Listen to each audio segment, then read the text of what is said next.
দারুল উলুম মাদ্রাসা ঢাকা।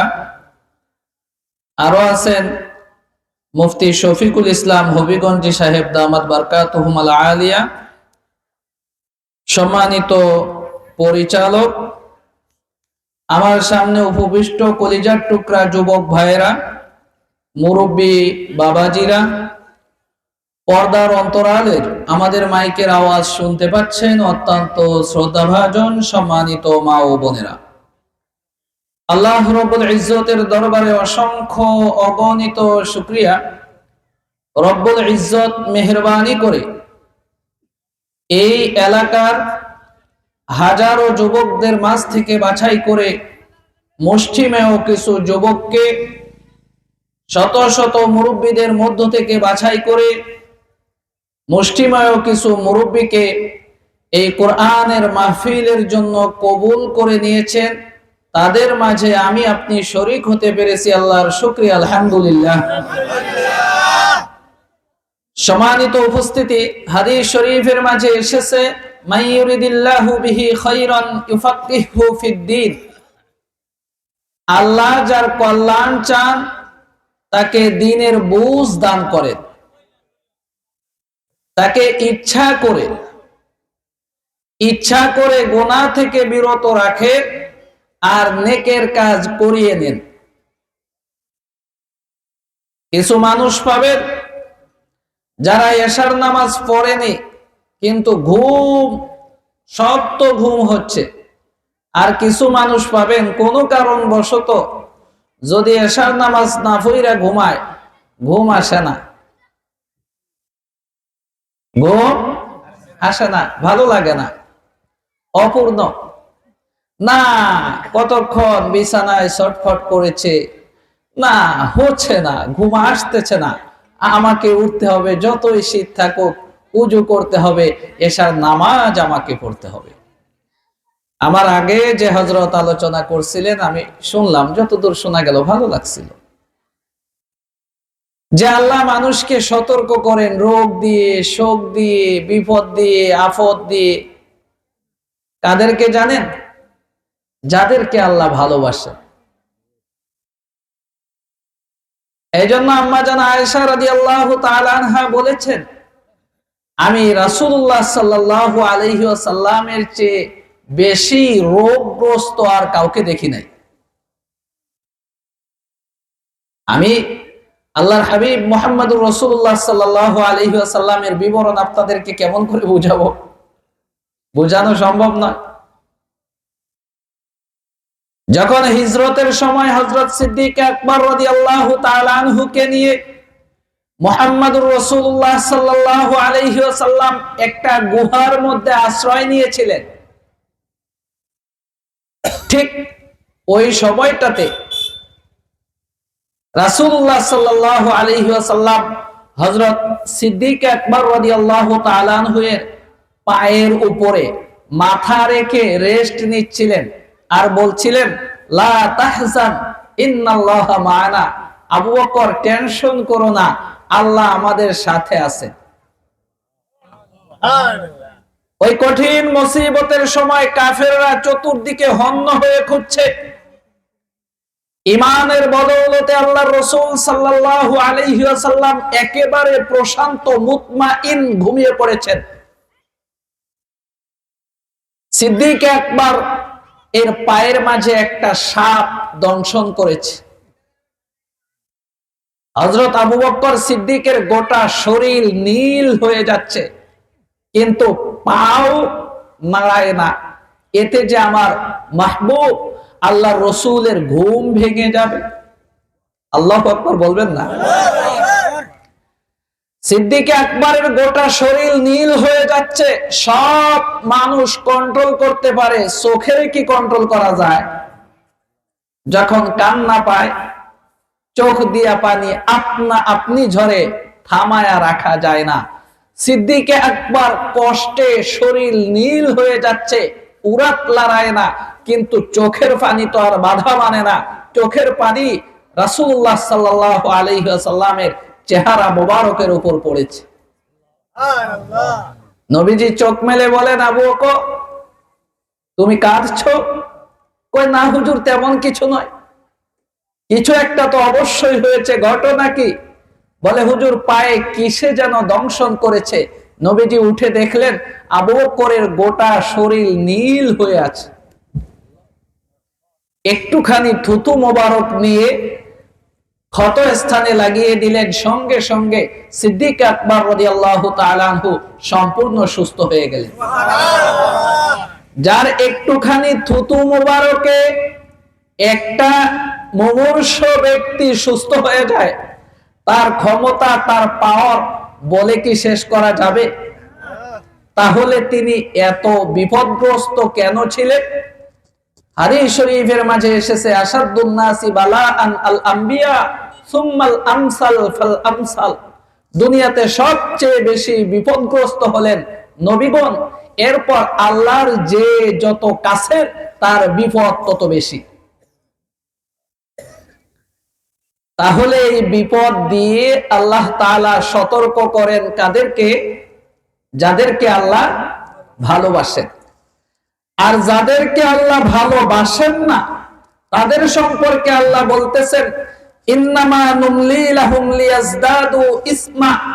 এদেরকে আমি সুযোগ দেই যাতে করে এদের পাপের পরিমাণ বেশি হয়। যাদেরকে আল্লাহ ভালোবাসেন তাদেরকে কারণে অকারণে রোগ দেন, কারণে অকারণে বিপদ দেন। ঘরের থেকে অভাব ফুরায় না, ঘরের থেকে অভাব ফুরায় না। আম্মা জান আয়েশা বলেন, রাসূলুল্লাহ সাল্লাল্লাহু আলাইহি ওয়াসাল্লামের পরিবারে এমনও সময় গিয়েছে যে 1 মাস পর্যন্ত চুলোয় আগুন জ্বলেনি।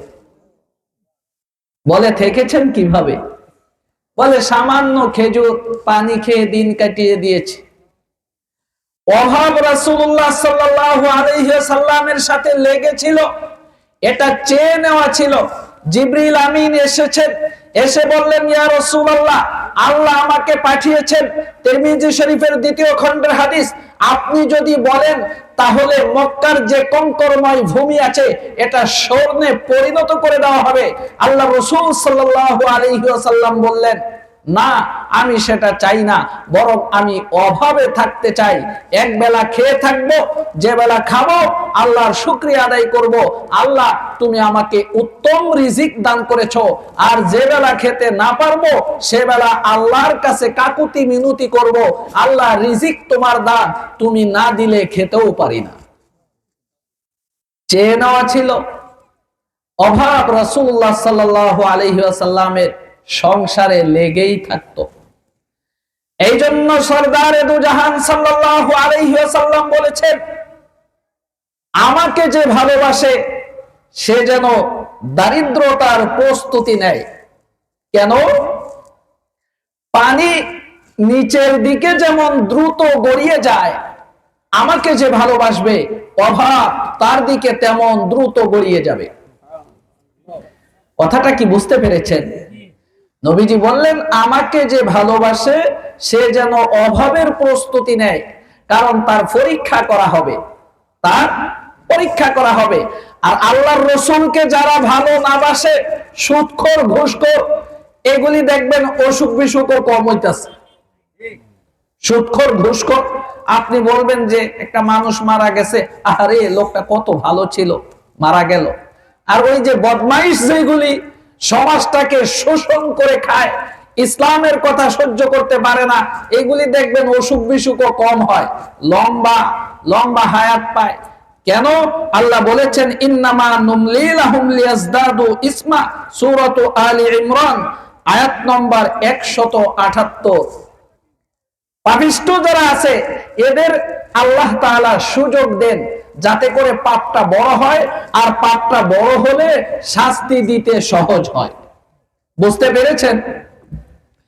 তো আল্লাহ আপনাকে আমাকে পছন্দ করেছেন এই কোরআনের জন্য।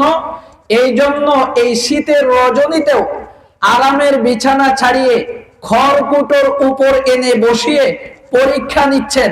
এতে আপনারা খুশি না বেজার? খুশি।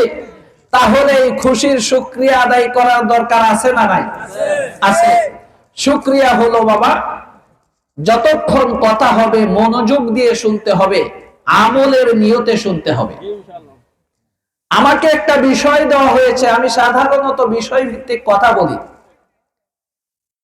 মাদ্রাসা শিক্ষার গুরুত্ব, এই বিষয়ে আমি গুরুত্বপূর্ণ কিছু তথ্য আপনাদের খেদমতে শেয়ার করব। আগে সূচনাতে কয়েকটা কথা বলে নিলাম, যাতে করে আপনাদের মনোযোগ কথাগুলোর প্রতি থাকে। আপনাদের কাছে আরেকটি আবেদন হলো, একটু দোয়া করবেন যে কথাগুলি বলবো, কথাগুলির উপরে আমি অধম যেন আমল করতে পারি। সকলে বলেন আমিন। যারা শুনছে আল্লাহ যেন সকলকে আমল করার তৌফিক দান করেন। সকলে বলেন আমিন। আমি সূরাত নাহল 90তম আয়াতখানা তেলাওয়াত করেছি। তাফসীরের আলোচনা বুঝতে গেলে একটু মনোযোগ দিতে হবে। এই আয়াতের মাঝে গোটা কোরআনের সারাংশ কথা রয়েছে। ছোট একটা আয়াত, সূরাত নাহল আয়াত নম্বর 90, কিন্তু গোটা কোরআনের সারাংশ কথা এই আয়াতের মাঝে আছে। এজন্য এই আয়াতের পূর্ণ ব্যাখ্যা করা অসম্ভব। হাজারজন বিজ্ঞ মুফাসসির যদি বছরের পর বছর ধরে এই আয়াত সম্পর্কে আলোচনা করেন, তবুও শেষ করতে পারবে না। আমি এই আয়াতের একটা শব্দ, কয়টা শব্দ? একটা শব্দ নিয়ে সামান্য একটু কথা বলবো। একটা শব্দ নিয়ে সামান্য একটু কথা বলবো। এই কথার ভিতরেই আমাকে যে বিষয় দেওয়া হয়েছে সেই নির্ধারিত বিষয় ফুটে উঠবে, চলে আসবে। প্রসঙ্গত জেনে রাখি, এই আয়াতের মাঝে 6টি নির্দেশনা দেওয়া আছে। কয়টি? 6টি। 3টি আদেশ আর 3টি নিষেধ। এই 6টি নির্দেশনার মধ্যে গোটা কোরআন চলে এসেছে। এই 6টি নির্দেশনা আমি এক বাক্যে পরিশেষে, আমার কথা শেষে আপনাদেরকে বলে দিব। তবে ব্যাখ্যা করা হবে শুধু একটা শব্দের আংশিক, সামান্য একটুখানি। একটা শব্দের পূর্ণ ব্যাখ্যা করা আমার মতো নয়। আমাদের ওস্তাদ যারা আছেন, তাদের ওস্তাদ যারা আছেন, বড় বড় মুফাসসির যারা আছেন, তারা হাজার বছর চেষ্টা করেও শেষ করতে পারবে না। আল্লাহ রাব্বুল ইজ্জত ইরশাদ করেন, ইন্নাল্লাহা ইয়া'মুরু বিল আদলি ওয়াল ইহসানি ওয়া ইতা'i যিল কুরবা। আল্লাহ তাআলা আদেশ করছেন ইনসাফ করা, ইহসান করা এবং আত্মীয় স্বজনকে দান করা। আমার দিকে তাকান। আপনারা অন্য দিকে চলে গেলে আমি কথা বলবো কাকে নিয়ে? আমার দিকে তাকান। একটি কথার দাম কত, কে বলতে পারবে? কোরআন থেকে বলছি, একটি কথার দাম কত? 1 কোটি টাকা, আরো বেশি। আপনাকে একটা কথা 1 কোটি টাকা দিয়ে মূল্যায়ন করতে হবে। যদি এখন বলা হতো যে লাইন ধরেন, প্রত্যেককে 1 কোটি টাকার করে একটা চেক দেওয়া হবে, তাহলে লাইনের প্রতি আমাদের মনোযোগ কেমন থাকতো? কঠিন। এর চেয়েও কঠিন। আপনি মনে রাখেন, 1 কোটি টাকা মিস হয়ে গেলে আপনার হয়তো এখন নাই, ক্ষতি তো হচ্ছে না। আপনি 1 কোটি টাকা না পাইলে আপনার কিছু হবে না, কিন্তু এই কথাগুলি জীবনে বাস্তবায়ন না করতে পারলে বিপদ আছে। একটু মনোযোগ দিবেন। আল্লাহ নির্দেশ দিচ্ছেন ইনসাফ করার, ইহসান করার এবং আত্মীয় স্বজনকে দান করতে। এই ইনসাফ করার নির্দেশ যে আল্লাহ দিচ্ছেন বিল আদল, এই আদলুন শব্দটুকুর একটুখানি ব্যাখ্যা আমি আপনাদের খেদমতে উপস্থাপন করব। আয়াতটি প্রসঙ্গে আরো দুটো কথা শেয়ার করে নিলে আপনাদের বুঝতে সহজ হবে। হযরত আকসাম ইবনে সাইফি রাদিয়াল্লাহু তাআলা আনহু, তিনি তৎকালীন সময়ে একজন গোত্রের অধিপতি ছিলেন। আরবের শক্তিশালী একটি গোত্রের ক্ষমতাবান একজন ব্যক্তিত্ব ছিলেন। আকসাম ইবনে সাইফি রাদিয়াল্লাহু তাআলা আনহু তিনি মনস্থ করলেন মুহাম্মদুর রাসূলুল্লাহ সাল্লাল্লাহু আলাইহি ওয়াসাল্লামের কাছে যাবেন, তিনি কি বলেন কি বৃত্তান্ত বিষয়টি জানার জন্য। লোকেরা আকসাম ইবনে সাইফিকে বললেন, আপনি হলেন আমাদের গোত্রের প্রধান, আপনি ক্ষমতাধর ব্যক্তি, আপনি সরাসরি গেলে বিষয়টা কেমন দেখা যায়, তার চেয়ে বরং আপনি দুইজন প্রতিনিধি পাঠান, এরা আপনার পক্ষ থেকে তাদের ভাষায় মুহাম্মাদের কাছে যাবে এবং তার কাছ থেকে জেনে বুঝে আপনার কাছে আসবে। সে অনুযায়ী গোত্রের বিচক্ষণ দুইজন লোককে হযরত আকসাম ইবনে সাইফি রাদিয়াল্লাহু তাআলা আনহু নিযুক্ত করলেন রাসূলুল্লাহ সাল্লাল্লাহু আলাইহি ওয়াসাল্লামের কাছে পাঠানোর জন্য। এই দুইজন ব্যক্তি গিয়ে মুহাম্মদুর রাসূলুল্লাহ সাল্লাল্লাহু আলাইহি ওয়াসাল্লামকে প্রশ্ন করলেন, মান আনতা ওয়া মা আনতা। ছোট কথায় দুইটা প্রশ্ন করলেন। একটি প্রশ্ন হলো আপনি কে, দুই নম্বর প্রশ্ন হলো আপনি কি। মান আনতা আপনি কে,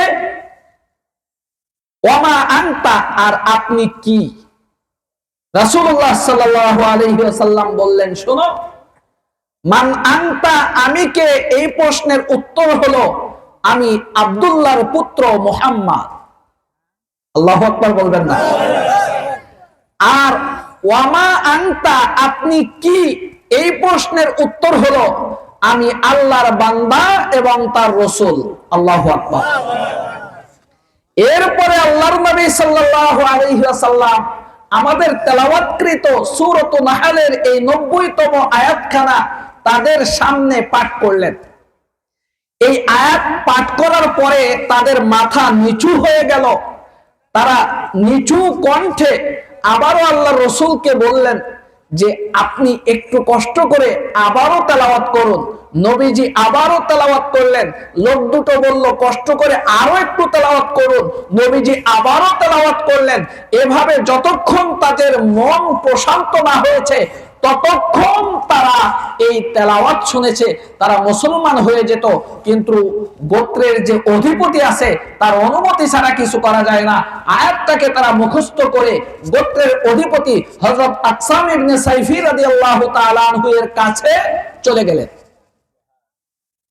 এই আয়াত যখন হযরত আকসাম ইবনে সাইফি রাদিয়াল্লাহু তাআলা আনহুকে শোনানো হলো, সঙ্গে সঙ্গে তিনি বললেন, ও আমার গোত্রের লোকেরা, নিঃসন্দেহে তিনি আল্লাহর পয়গম্বর, আল্লাহর রাসূল। এই মুহূর্তে আমি ইসলাম গ্রহণ করলাম, তোমরাও আমার সাথে ইসলাম গ্রহণ করো, নতুবা তোমরা ইসলাম গ্রহণের ব্যাপারে পিছনে পড়ে যাবে।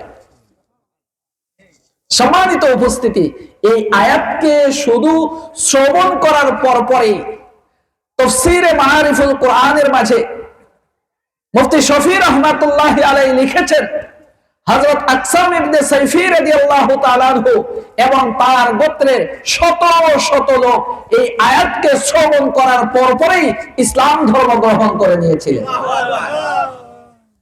আপনি আমি তো কয়েকবার শুনলাম, আমাদের প্রভাব হলো না যে? প্রশ্ন জাগে না? ঘটনা হচ্ছে আমরা আরবি ভাষা সম্পর্কে অভিজ্ঞ নই, যার ফলে এর মধ্যে কি ধরনের সাহিত্য ব্যবহার হয়েছে আর কি ধরনের নীতি নৈতিকতা শিক্ষা দেওয়া হয়েছে সেটা আমরা বুঝতে পারছি না, যার ফলে আমাদের উপরে সেইভাবে প্রভাব পড়ছে না যেইভাবে আরবিদের উপর পড়েছিল। তবে একটা প্রভাব অবশ্যই পড়েছে। শুধু কোরআন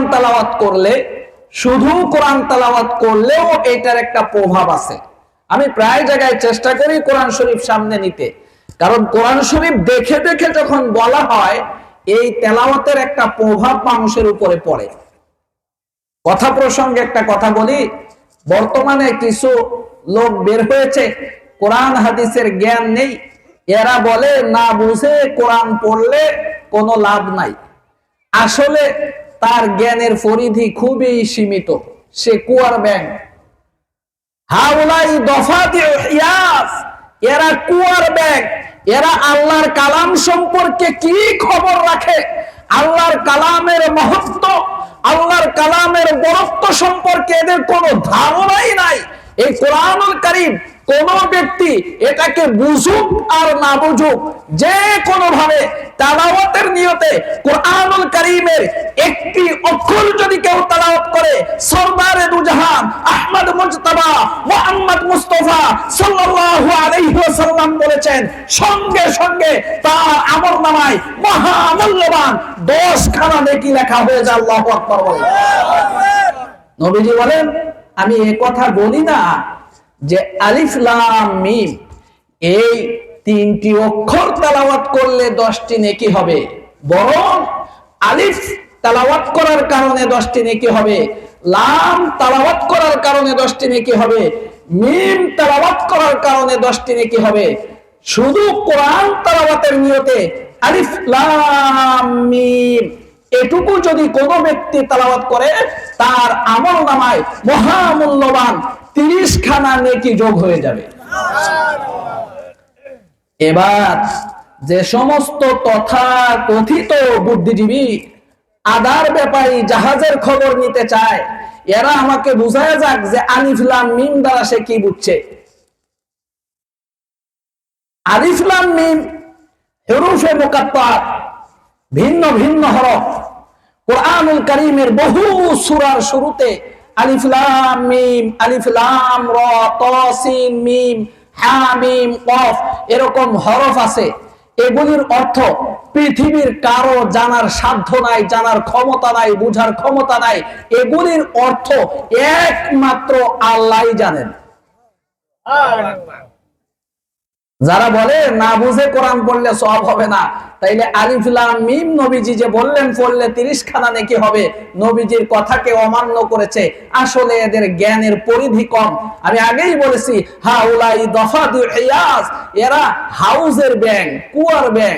এ সাগর সম্পর্কে কি ধারণা রাখে? কুয়ার মধ্যে একটা ব্যাং পড়ে আছে, এই মনে করে পৃথিবীটা মনে হয় এরকমই, এদিকে গেলে 3 হাত, এদিকে গেলে 3 হাত, আর ডুব দিলে 3 হাত, পৃথিবীটা অত্যানি বড়।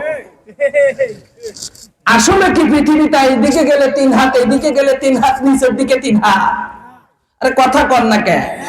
পৃথিবীটা কি চতুর্দিকে 3 হাত আর নিচের দিকে 3 হাত? কুয়ার ব্যাং তো তাই মনে করে, কুয়াতেই হার জন্ম হয়েছে, সারা জীবন হাই কুয়াতেই ফইরা রয়েছে, মনে করে এইদিকে গেলে 3 হাত, এইদিকে গেলে 3 হাত, ডুব দিলে 3 হাত পানি। তো পৃথিবীটাই এইরকম। এই যারা বলে কোরআন দেখে পড়লে অর্থ না বুঝলে সওয়াব নাই, এরা কুয়ার ব্যাং। তুমি তোমার জ্ঞানের পরিধি অতটুকু, তুমি অতটুকু দিয়েই পুরো পৃথিবীকে অনুমান করতে চেয়েছো। আল্লাহর কোরআনের বরত্বের শেষ নাই, অর্থ বুঝার কোনো দরকার নাই। হ্যাঁ, তবে বিশুদ্ধ ভাবে তেলাওয়াত করতে হবে। বিশুদ্ধ ভাবে যদি কোরআন তেলাওয়াত করতে হয়, বিকল্প নাই, বিকল্প নাই মাদ্রাসা শিক্ষা ছাড়া হবে না। আপনি যতই মাইন্ড করবেন না, মানে এটা আমি বুঝানোর জন্য বলছি। আমাকে গত সম্ভবত 3 দিন আগে সকালবেলা তাবলীগের একজন মুরব্বী উনি বলছিলেন যে হুজুর, আসলে মাদ্রাসা ছাড়া তো কোরআন শরীফ বিশুদ্ধ করে শেখা সম্ভব না। আমাদের সাথীরা যে সাল লাগায়, চিল্লা লাগায়, অন্য সব দিক ঠিক হবে, কিন্তু কোরআন বিশুদ্ধ হবে না, এটা সম্ভব না। উনি নিজেই আমাকে বলছেন। আপনি এখানে তাবলীগের সাথী বাবাজিরা আছেন, আপনারা দেখবেন সাথীদের মধ্যে অনেক পরিবর্তন হয়েছে, অনেক আমলই হয়েছে, অনেক কিছু হয়েছে, কিন্তু মাদ্রাসায় একটা বাচ্চা 6 মাস ভর্তি হওয়ার পরে সে আলহামদু সূরাটা যেভাবে স্পষ্ট ভাবে বিশুদ্ধ ভাবে তেলাওয়াত করছে, তবলিগে 6 সাল লাগাইলেও এইভাবে তেলাওয়াত করা সম্ভব না। অন্য কোনো ভাবে সম্ভব না, যেইভাবে মাদ্রাসাতে ভর্তি হলে সম্ভব। এজন্য সন্তানদেরকে মাদ্রাসায় ভর্তি করাতে হবে। সম্মানিত উপস্থিতি, যে কথা বলছিলাম, কোরআনুল কারীম এটা অর্থ বুঝুক আর না বুঝুক, সর্ব অবস্থায় তেলাওয়াত করলে সওয়াব আছে না নাই? আছে। অর্থ বুঝুক আর না বুঝুক, সর্ব অবস্থায় তেলাওয়াত করলে অন্তরে প্রভাব পড়ে না পড়ে না? পড়ে। তবে অর্থ বুঝে তেলাওয়াত করলে প্রভাব বেশি পড়ে। যেমনটি হয়েছিল হযরত আকসাম ইবনে সাইফি রাদিয়াল্লাহু তাআলা আনহু এবং তার গোত্রের লোকদের মাঝে শত শত মানুষ একটিবার ইন্নাল্লাহা ইয়া'মুরু বিল আদলি ওয়াল ইহসান ওয়া ইতাই যিল কুরবা ওয়া ইয়ানহা আনিল ফাহশাই ওয়াল মুনকারি ওয়াল বাগই, এই আয়াত শোনার পরে শত শত মানুষ একসাথে মুসলমান হয়ে গিয়েছে। হযরত উসমান ইবনে মাজউন রাদিয়াল্লাহু তাআলা আনহু, ইনি আল্লাহর রাসূলের বিখ্যাত আরেকজন সাহাবী, তিনি বলেন, আমি প্রথমে ইসলাম গ্রহণ করেছি মানুষের দেখা দেখি। বুঝতে পেরেছেন? আপনারা মাহফিলে যারা আসছেন, ওয়াজ শোনার জন্য আসছেন, এমন দুই একজন আছে না যে তিন বন্ধু একসাথে চলি, দুইজন ওয়াজে যাইতেছে, তা আমি আর কি করবো, যাই হেরার লগে, এরকম আছে না? দুই চারজন এরকম থাকে না দেখা দেখি। হযরত উসমান ইবনে মাজউন রাদিয়াল্লাহু তাআলা আনহু বলেন, আই কেউ কাউরে গুতা দিয়েন না, সবাই ওয়াজ শুনতে আইছে। একজনে কয় তুই আইছস দেখা দিয়া, মুহাব্বতে কয় আর কি। আসলে সবাই আপনারা ওয়াজ শুনতে আসছেন, কিন্তু এমনটা হয় যে পাঁচজন বন্ধু একসাথে চলে, চারজন এক জায়গায় যাচ্ছে, অনিচ্ছা ইচ্ছা সত্ত্বেও বুঝে না বুঝে আরেকজন তাদের সাথে যায়। হযরত উসমান ইবনে মাজউন বলেন, আমার সাথী সঙ্গী সবাই যখন মুসলমান হয়েছে, আমিও মুসলমান হয়ে গেছি। আশপাশ চিন্তা ভাবনা করি নাই, ভালো বুড়া খুব একটা বুঝি নাই। একদিন আমি রাসূলুল্লাহ সাল্লাল্লাহু আলাইহি ওয়াসাল্লামের দরবারে বসা, হঠাৎ করে নবীজির অবস্থা অস্বাভাবিক হয়ে গেল। ঘটনা হচ্ছে, ওহী যখন নাজিল হতো, এটার ওজন অনেক বেশি। এই ওহী আল্লাহ তাআলা এটা দিতে চেয়েছিলেন পাহাড়কে। পাহাড় অপারগতা স্বীকার করেছে যে আল্লাহ, এটা আমার পক্ষে এত ওজনের জিনিস বহন করা, এটা নেওয়া আমার উপরে সম্ভব নয়। জমিনকে দিতে চেয়েছিলেন, জমিন বলেছে আমার পক্ষে এটার ভার বহন করা সম্ভব নয়। আকাশকে দিতে চেয়েছেন, আকাশ বলেছে আমি পারবো না, ভেঙে চুরমার হয়ে যাব। সেটা মুহাম্মদুর রাসূলুল্লাহ সাল্লাল্লাহু আলাইহি ওয়াসাল্লামের উপরে আল্লাহর কুদরতে যখন এই ওহী নাজিল হতো, নবীজির মাথা মোবারক যদি কারো রানের উপরে থাকতো, সে মনে করতো আমার রান ভেঙে চুরমার হয়ে যাচ্ছে। নবীজি যদি শক্তিশালী কোন বাহনের পিঠে বসা থাকতো, আর তখন যদি আল্লাহর কালাম নাজিল হতো, সঙ্গে সঙ্গে শক্তিশালী বাহনটা মাটিতে বসে পড়তো, তার সাধ্য ছিল না দাঁড়িয়ে থাকা।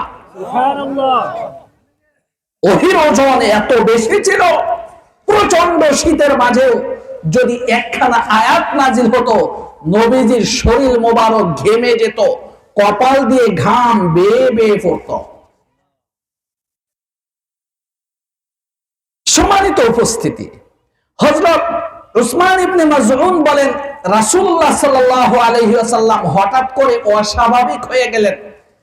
স্বাভাবিক হওয়ার পরে তিনি বললেন, জিবরিল আমিন এসেছিলেন, তিনি একটি আয়াত নিয়ে এসেছিলেন।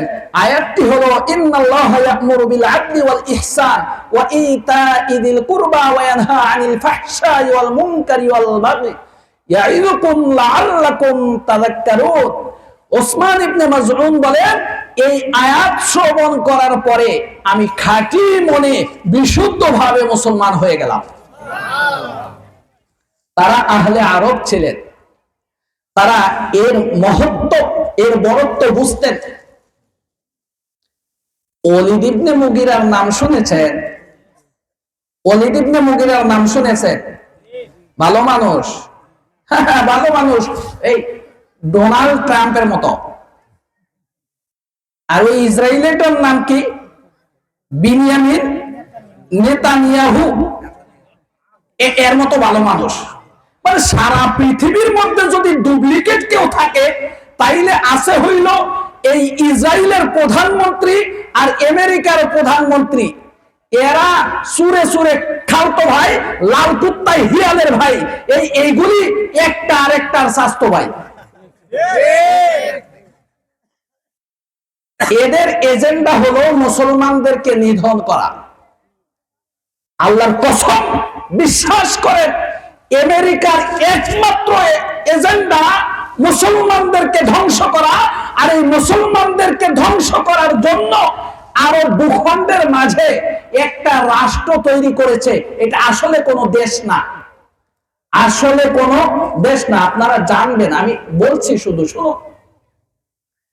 জার্মান হিটলার সে 60 লক্ষ ইহুদিকে হত্যা করেছে।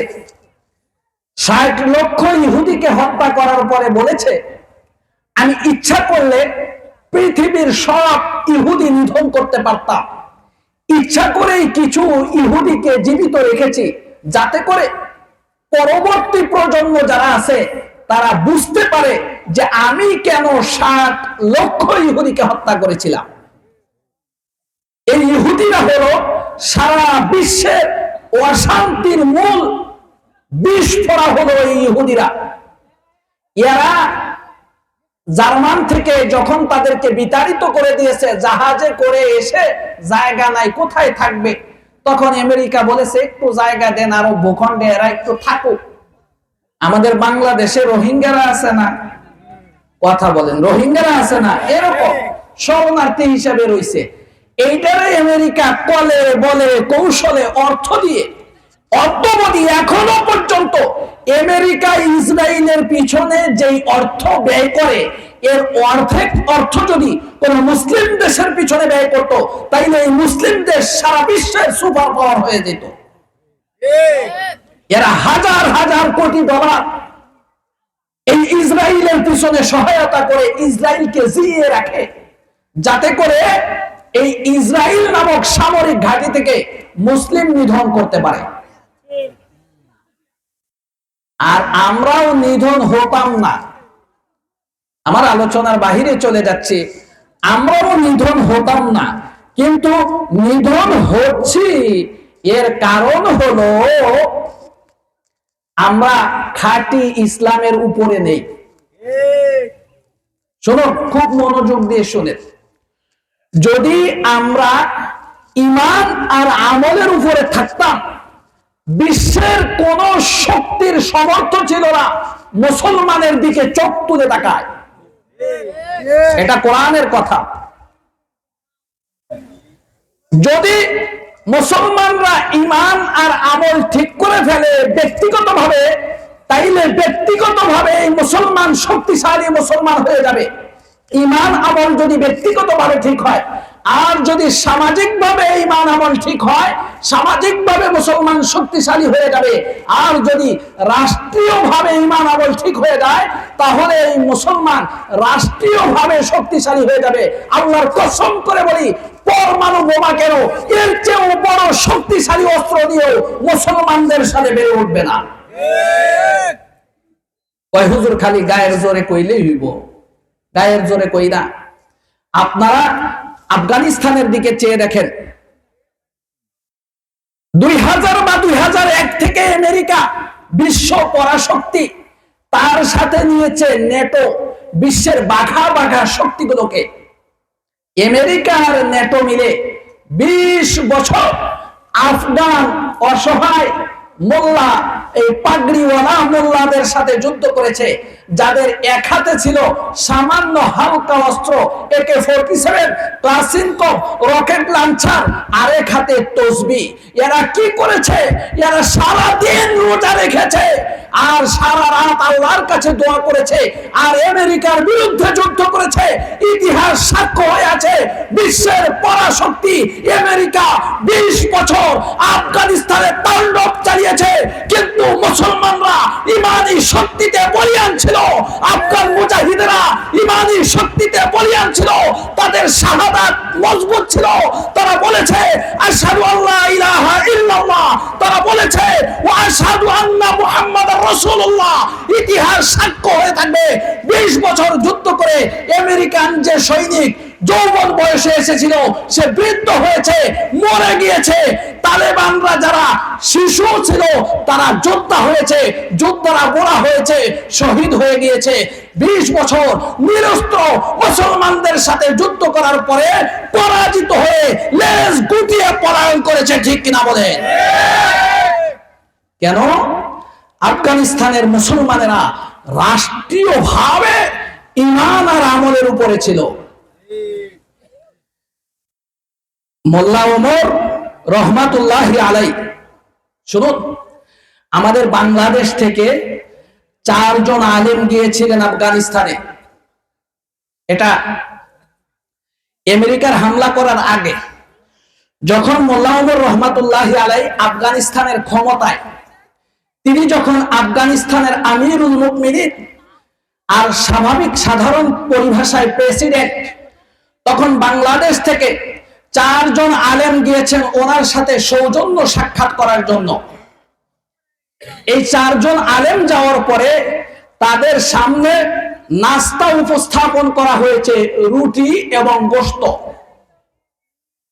একটু মনোযোগ দিবেন। 4 জন